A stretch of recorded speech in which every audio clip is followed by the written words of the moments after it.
Salute. How y'all doing? My name is Derek Williams.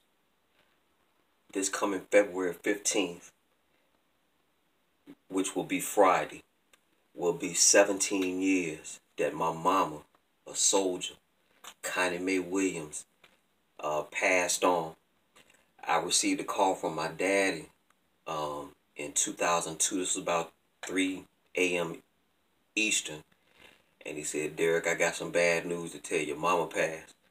And a real quick story from the time I can remember back when I was in the Navy. I had always had this thing that the longer I stay in Philadelphia, the longer I stay gone, I would always get, or I would eventually get, I should say, some bad news from down south.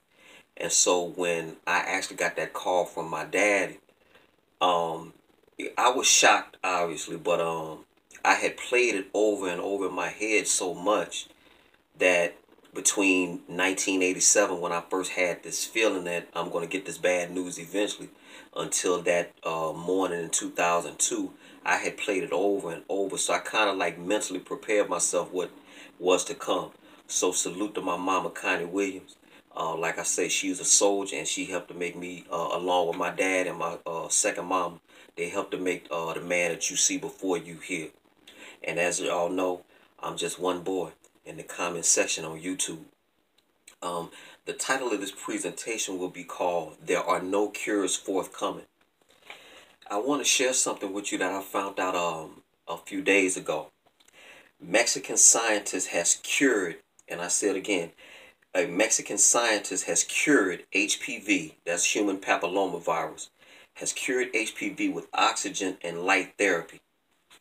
A group of Mexican researchers have found a breakthrough treatment for human papillomavirus, or HPV, the sexually transmitted virus responsible for 95% of cervical cancer. But unlike most treatments for the carcinogenic infection, the team implemented a non-invasive photodynamic therapy that uses light and oxygen frequencies to destroy the cancerous tissue. According to the report, a major Mexican news publication, El Universal, a research team at Mexico's National Polytechnic Institute, led by Eva Raman Gallegos, was able to completely eliminate HPV in 29 out of 29 patients in a study conducted in Mexico City.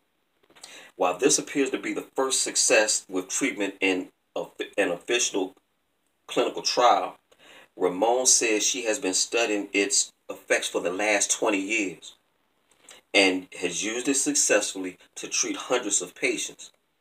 She says she has tested 420 patients in Oaxaca and Veracruz, in addition to the recent group of 29. This is that research team, and that's Miss Gallegos in the very center, as you can see. According to her study, Ramon has eliminated HPV in 100% of the patients with the virus who had no pre-malignant lesions, a condition associated with the onset of cancer. For patients with HPV and pre-malignant lesions, she eliminated the virus in 64.3% of subjects and eliminated precancerous lesions in 57.2% of those patients with lesions that had, but no HPV, I'm sorry. And what it is photodynamic therapy implements a drug called photosynthesizer or photosynthesizing agents with a light source. When the agent is exposed to certain light frequencies, it produces a type of oxygen that destroys cancer cells within close proximity. But the good part about this, unlike chemotherapy, it does not harm non-malignant tissue. In other words, if the tissues that are adjacent to the malignant ones, if they are cancer free, they won't affect them at all. Very promising study. And as a lot of you know, Merck does their drug of choice is a Gardasil, and I have a 14-year-old daughter, as you know, And sure enough, year before last, her mother and I took her to a well visit. That's what they call them. She had to go to the doctor, and sure enough, on cue, the doctor was basically trying to convert my daughter into liking Gardasil. But what she didn't know, she had that Damaris has a father that researches. Damaris has a father that tells her these truths. And she was able to actually walk the doctor back, so much so that she asked Damaris could she refer her to the video that she saw. I showed my daughter last year a group of girls in Central America. I want to say either Honduras or Belize, but it was a Central American country. And what happened was, upon the injection of these, it was like 40 girls. Upon injection, all these girls had simultaneous convulsions. This video is still on YouTube now, and they were all seasoned in the classroom. This is actual fact. You can look it up for yourself. And Gardasil has known to cripple girls for life. There's one girl in Britain that I saw her story in the UK Daily Mail. I forgot her name, but she's paralyzed from the neck down. And Damaris's mother's best friend of over 30 years, she gave her daughter the Gardasil shot after my daughter's mother told her that she would suggest against it. But, you know, once again, when you go to the doctor, most black people are afraid of hospitals to start with, unfortunately. There is nothing to fear except actually being admitted. But when a person in a white coat, specifically a white man in a white coat, come up to most of our people, and you have all those credentials behind their on their wall, all those plaques, you just assume that they're there to help you. Well, actually, that's not true, and that's going to lead into my next story. And before I do that, I wanted to do some quick housekeeping. I wanted to recognize one subscriber that I received. So salute to What Up This Ronald. But this is the headline right here. I'll let you read it.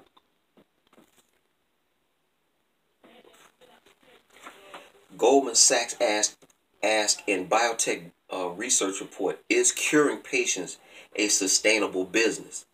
Now, again, I'm a shareholder with a biotech company called Supernus, and they're based out in Chesterbrook, Pennsylvania, and they're working on a cutting edge drug for diabetes.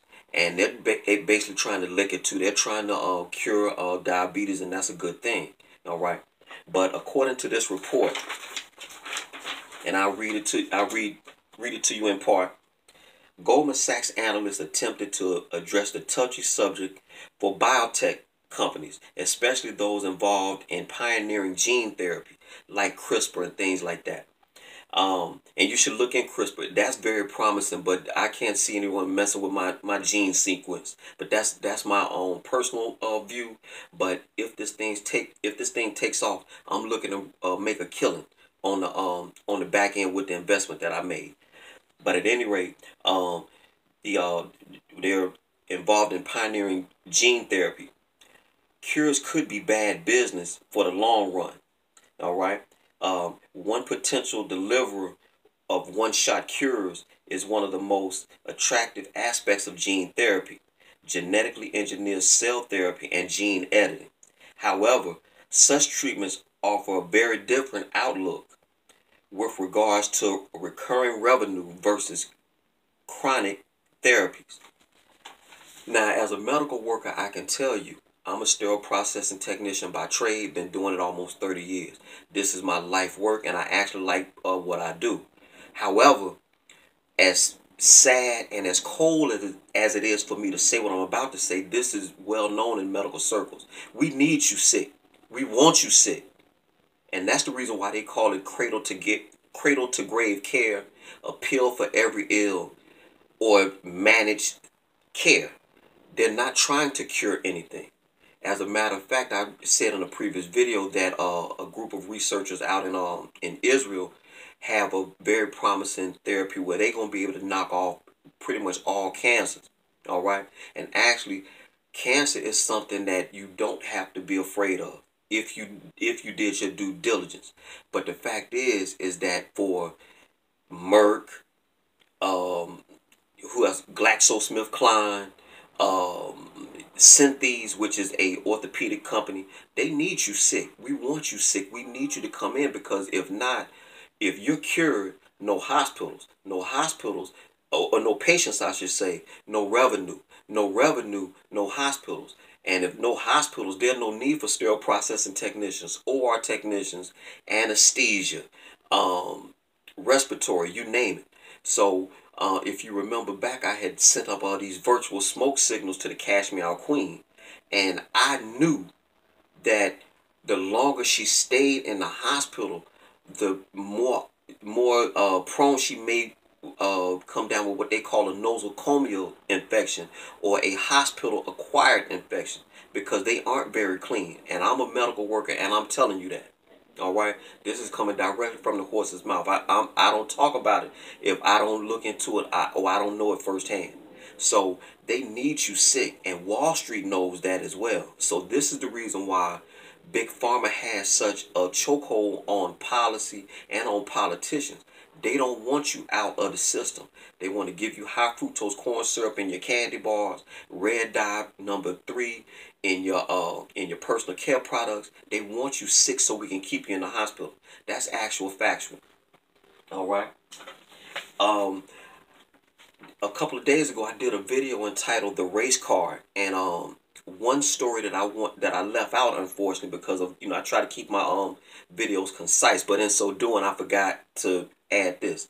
So this will be an addendum to that video. About a few years back, in my hometown of Greenville, Mississippi, pardon me, a church was burned, and on the side on the side of the church, it had the words "Vote Trump." And Greenville, Mississippi is a small town. We got about 40,000 people that stay there. About 75% of which are black.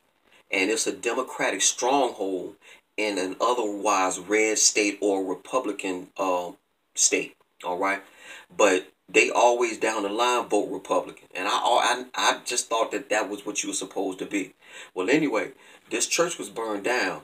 And they was on the loose, of course, being this Mississippi, and a lot of people up north and out west still got this Ku Klux Klan type mentality, thinking, well, if it's Mississippi, it got to be the Klan. It was 1987, and I'm here in Philadelphia before I got called an N-word to my face by a white person. All right, so I had to come all the way up north to get, denigrated. So that ought to tell you something. But at any rate, the fire, gutted the whole building. All right, and I have a black and white picture, so it really doesn't do any justice here. All right, but this is what the church looked like after it was burned down. All right, well, it was a black man that did it. A black man burned that church to the ground, and he got charged simply for vandalism and not a hate crime. But they was looking. The Greenville media, Mississippi media, national media. As a matter of fact, Good Morning America carried that story. And my brother called me and said, "Derek, you heard about the church getting burned?" First thing I said, the white man ain't do it. One of our people did it. So we bet, and sure enough, I beat him out of $50. I just had a feeling, because I know the Klan don't get down like that where I'm from. We always had this thing of, we always said, we gonna make them white boys eat them sheets. We never had no race stuff in my town. All right. So when they said that the church was burnt, first thing I thought, it was some black person did that for laughs. And sure enough, it bared out. Let me see if I can get his name right quick. Yes, Andrew McClinton of Leland, Mississippi. Leland is the town next over from Greenville. It's about 7 miles away, so about a 10-15 minute drive from my house in Greenville. But I was charged with first-degree arson of a place of worship, and that's pretty much all they had to say about it with regards to the person that did it. But I will assure you, if it was a white guy that they had caught for this, they were going to throw the book at him. He was going to get dragged through the mud and all that type of stuff. But like I said, in that race video, we have a habit of making, if it bleeds, it leads. And so CNN and people like that, they'll try to get the most sensationalized story that they can out of it. But this was essentially a non-issue. One of our own burned the church. So you can't say it's race off that now, can you? All right. And This is a story that came out of a National Review. The National Review is ultra conservative, so you consider the source, but I'm going to read you something here. This is the headline. All right. And it says church burnings. A falsified history repeats itself. The Baltimore Sun ran an editorial, and it decried the series of mysterious fires at black churches all across the South during the 1990s. The newspaper cited a pattern of attacks, including what it claimed was an uptick in attacks in 37 black churches in the South during the 1990s. And that prompted Bill Clinton to set up a church arson investigative task force. The Sun neglected to mention, however, that Clinton falsely claimed that at the time he had vivid and painful memories of black churches being burned in his own state when he was a child, an assertion that was immediately debunked by the Arkansas Democrat Gazette. Now, I would assume that this paper is based out of Little Rock, Arkansas. That's the capital of Arkansas, as you well know. The Sun also neglected to mention that the manufactured media coverage that launched the 1990s black church arson juggernaut, funded by former USA fueled by former USA Today reporter Gary Field's 61-page fear-mongering stories. He had 61 different pages, 61 different stories of black churches being burned all over the South. All right, but they fell apart under Field's own employer when he was forced to admit that after the analysis of those 64 fires since 1995, only 4 of them could be conclusively shown to be racially motivated. And a reminder, several hate groups against black churches had been committed by black suspects. So in other words, a bunch of these churches that had got burned down in the 90s wasn't by white folks, wasn't by the Klan, wasn't by National Alliance, the Aryan Nation, none of that. It was by folks that looked like you and me. All right, that ain't good. All right, and actually, it was a couple of funny stories with that. Also, it was observed that a half a dozen fires were most likely accidental and had no element of criminal intent. Another one was likely touched off by an electrical short after a tree limb fell on the property, yanking the electrical lines that service it. And yet another black church, it actually, when they did their investigation, it was struck by lightning. But don't let the fear stop nobody. NBC and other outlets kept running with these stories throughout the 90s. I remember it vividly. At least from like 93 to like 96, I was hearing about every week damn near about a church being burned. So once again, if it bleeds, it leads. And if you don't do your own due diligence, a lot of times we'll just go with the okie doke with whatever mainstream media says with regards to these issues. And this is how the race narrative keeps going on and on. So again, I just want to pass these things off to you. I want all y'all to take care of yourself. Greenville, Mississippi till I die.